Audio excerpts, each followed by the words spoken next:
Bonjour chez vous, bonne journée. Je suis Immaculée pour le compte de Immaculée Access sur YouTube. Il a en sigle ILA en anglais. Si c'est votre première fois de me découvrir, n'hésitez pas à aimer, partager et faites-vous abonner sur ma chaîne YouTube. Ça s'appelle donc Immaculée Access.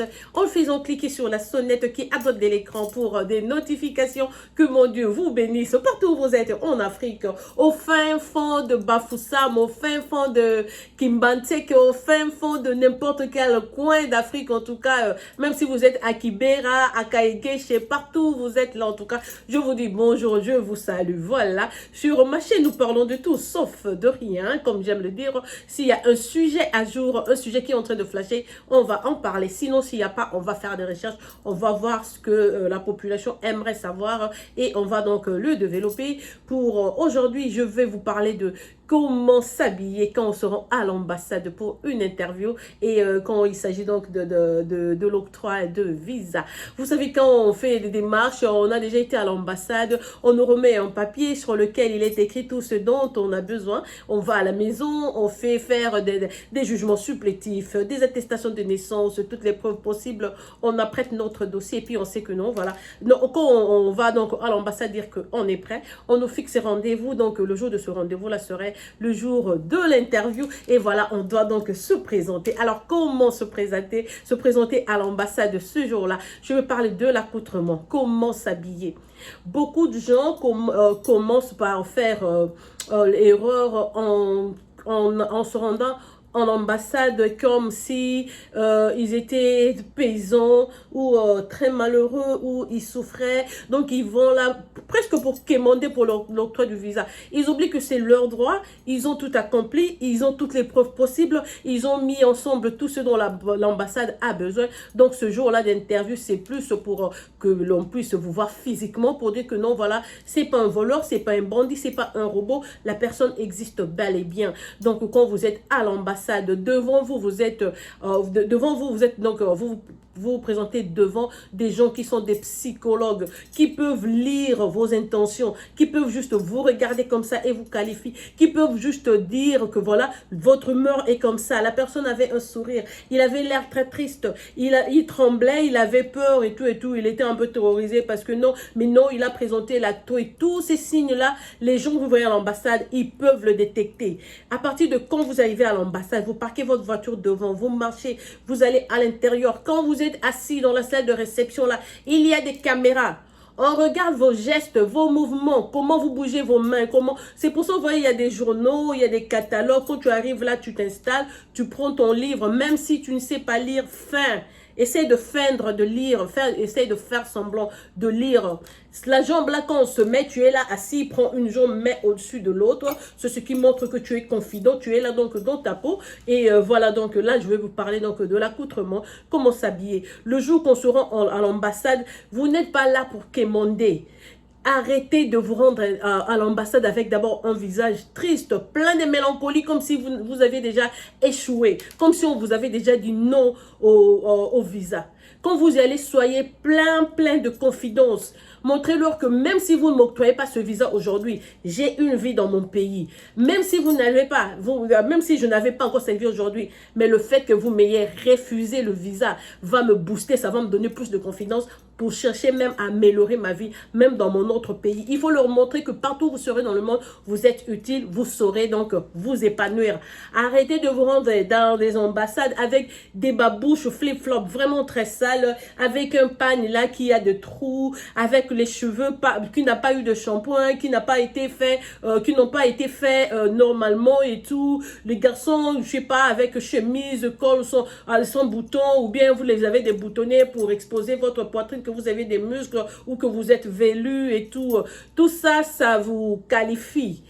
On ne va pas vous parler de ça. Quand vous allez à l'ambassade, on ne vous dira pas que non, on traite les gens comme ça, on les regarde. Ça vous qualifie, ces gens-là sont des psychologues. Ils nous lisent, comme on dit en anglais, read, they can read you.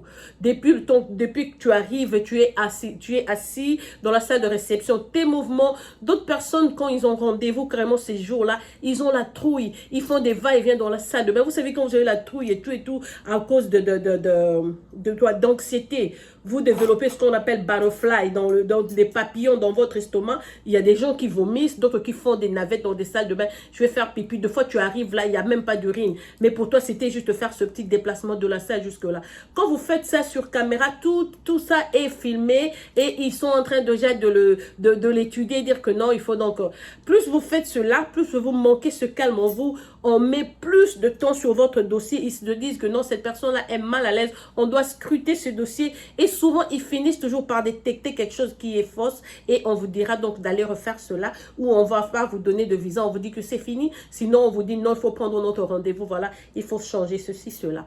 Par exemple, un gars que j'ai connu, que l'on voulait vraiment aider parce que c'est un ami de la famille. On tenait à ceux qui viennent ici. Sa vie était misérable au Congo. Ma petite sœur a joué. Il a gagné à la loterie. On lui a donné tout. Donc on lui a montré tout ce qu'il devait faire donc, du début à la fin pour qu'il obtienne le visa. Mais juste la veille de l'interview, il avoue qu'il n'avait pas de diplôme d'État. Vous-même, vous savez, par exemple, à Kinshasa, si tu n'as pas eu de diplôme d'État, mais c'est quelqu'un qui avait beaucoup travaillé dans une entreprise que l'on connaissait. Au fait, il a travaillé avec ma soeur dans cette entreprise-là.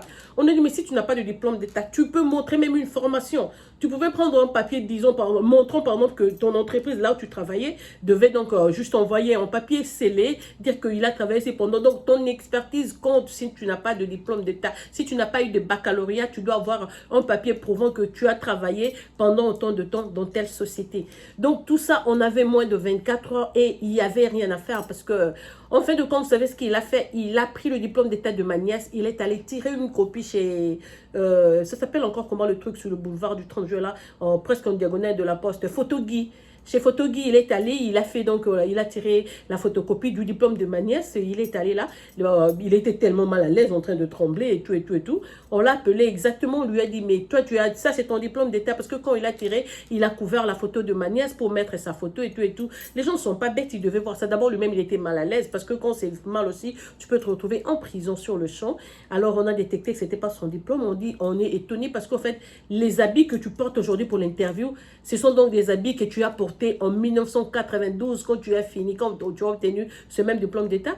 Tu vois, de 1992 jusqu'à aujourd'hui, tu as toujours la même veste là qui était de quand tu as obtenu ton diplôme d'État et la photo.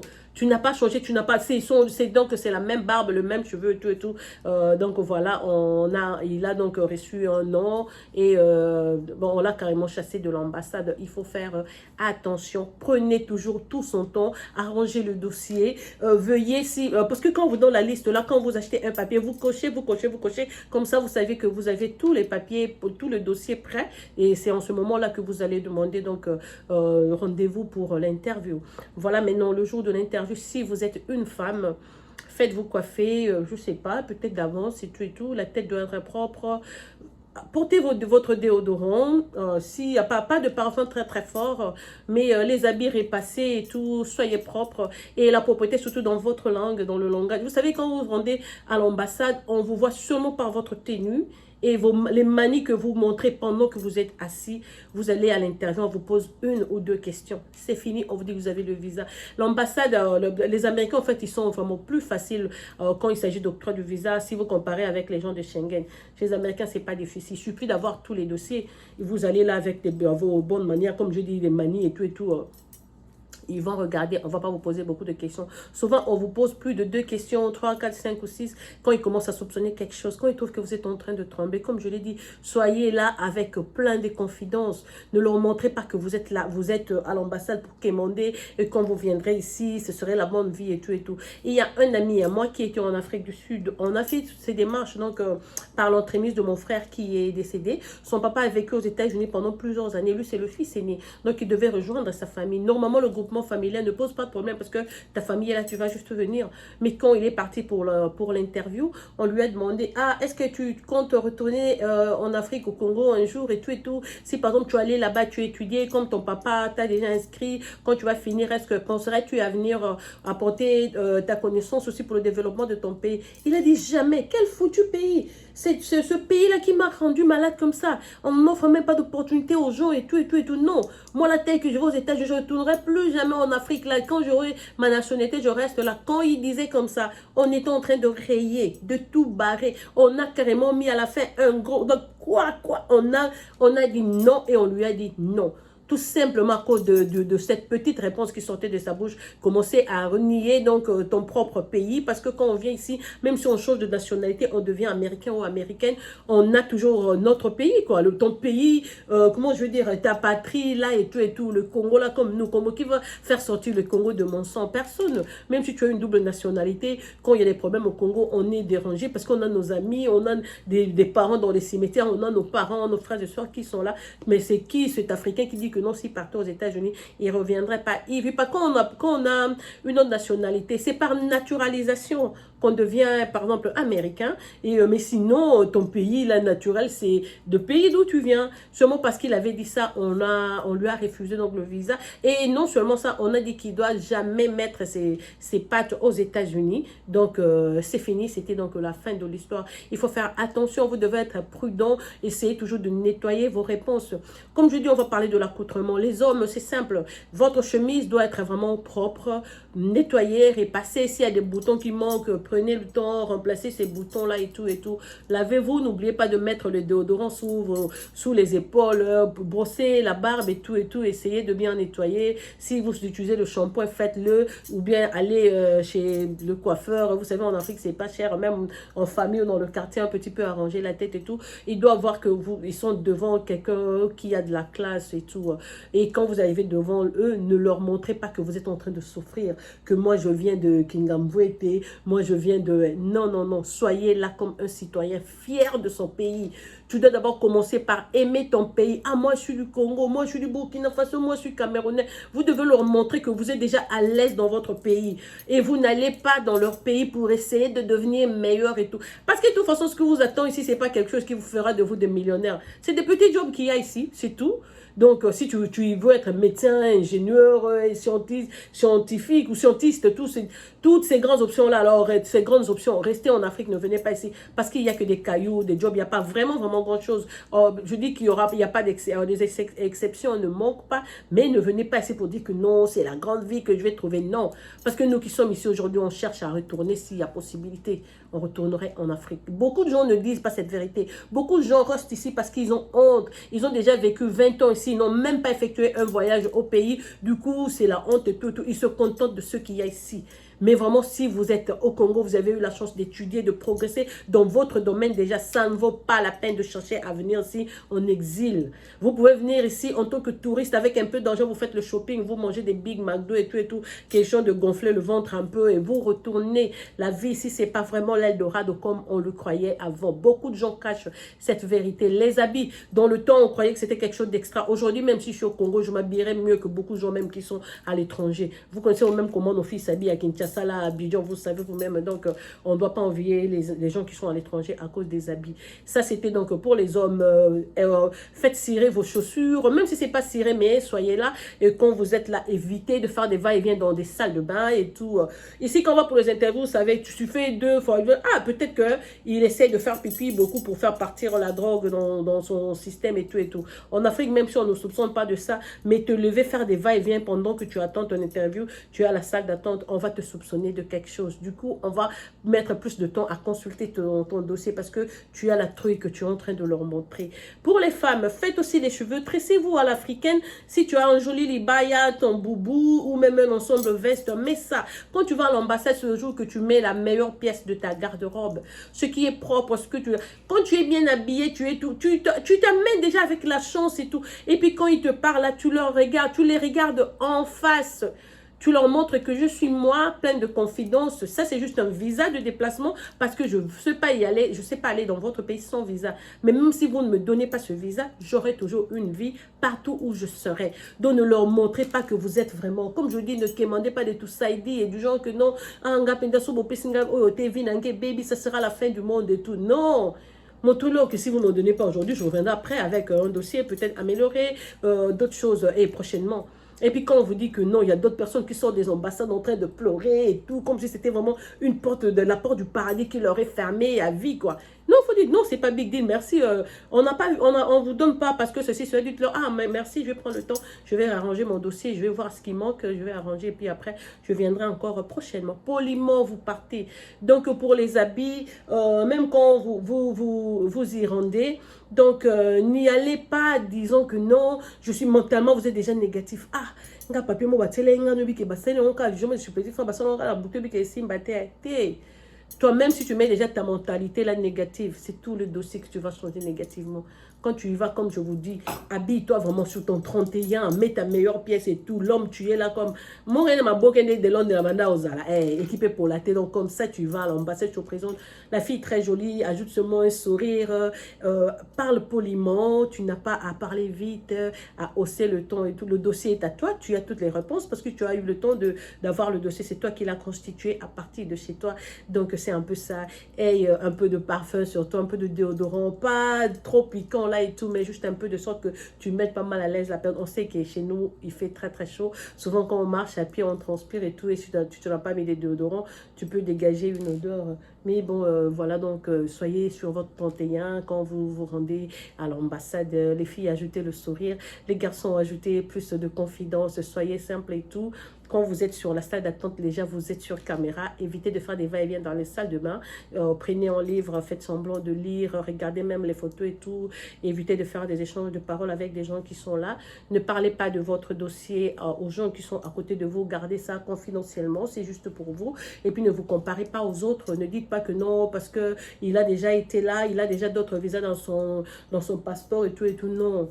Et puis pendant que vous êtes dans le salle de réception, peut-être vous pouvez dire une prière et vous allez voir que Dieu nettoie toujours le chemin pour nous, ses enfants. Et facilement, ça va être positif et vous allez avoir votre visa. Vous serez même étonné que des gens qui ont autant de visas dans leur passeport, on leur dit non. Et vous qui êtes là pour la première fois, comme j'avais vécu ça, une maman qui a déjà été à Floride ici plusieurs fois. Quand on partait là, on était arrivé, mais hey, moi, ça sera pas un problème parce que j'ai été aux États-Unis, c'est 7 fois, tous mes frères sont là, mes nièces, mes neveux et tout. Donc, j'y vais pour me reposer, je vais revenir. Mais ce jour-là, on m'avait donné le visa. Elle n'avait pas obtenu son visa. Donc, aie confiance en toi-même. Le dossier que tu as rangé, mets Dieu devant et va là-bas bien habillé, bien propre. Comme je dis, ne leur montre pas que tu souffres. Il ne faut pas critiquer ton pays. Ne critique même pas ta situation. Des fois, on peut te demander des preuves. Mais qu'est-ce qui prouve que tu reviendras? Et si tu leur dis, pardon, moi, j'avais dit que j'ai le cimetière de ma maman. Aussi, je suis très attachée à ma maman. J'ai mon papa qui est vraiment âgé, qui vit ici, j'ai toutes mes copines ici. En tout cas, ma vie ici, je vois pas quelque chose de mieux que le Congo. J'y vais parce que c'est mon droit. Et puis, je rejoignais. C'était pour le regroupement familial. Donc, je devais absolument venir. Mais je leur ai montré que même si je venais pas, donc un autre jour, je viendrai carrément et tout. On m'avait posé que 2 questions et j'avais obtenu donc mon visa. Voilà. Ça vaut pas la peine de chercher pas trop d'extravagance, comme j'ai dit. Ce n'est pas que tu vas y aller avec des grosses paires de lunettes, ce qu'on appelle des shades. Quand tu les portes, c'est comme si tu te cachais déjà. Ils soupçonnent tout ça. Parce que je vous dis que vous êtes devant des spécialistes qui étudient tous vos mouvements. Même les gestes que vous effectuez quand vous êtes dans la salle d'attente, on ne vous a pas encore appelé, vous êtes déjà sous caméra. Il y a des gens dans la salle qui regardent tout ça et disent que non, ça c'était un monsieur, faire sur la table, il faut faire ceci, il faut prendre plus de temps. Et voilà, vous entrez. Deux fois, il y a des gens même qui ont tout, mais on leur refuse carrément les visas. Voilà tout ce que j'avais à partager avec vous ce matin. C'est Immaculée Malemolo, votre soeur qui vous aime, qui vous chuchote et vous apprivoise à outrance. Je viendrai après, si pas après, donc demain, je veux dire, avec une autre vidéo, peut-être dans le même sens. Non, je veux dire de ma solo, je vais commencer à vous raconter pas mal de ma solo, de USA et tout ce qui se passe ici, les expériences des autres personnes, je le fais parce que j'aimerais que l'on partage cela avec vous. Vous qui n'êtes pas encore arrivés ici, comme ça, cela va vous servir d'expérience et vous éviterez donc à commettre les mêmes erreurs. Voilà, que mon Dieu vous bénisse une fois de plus et au revoir. Passez une excellente soirée chez vous. À plus.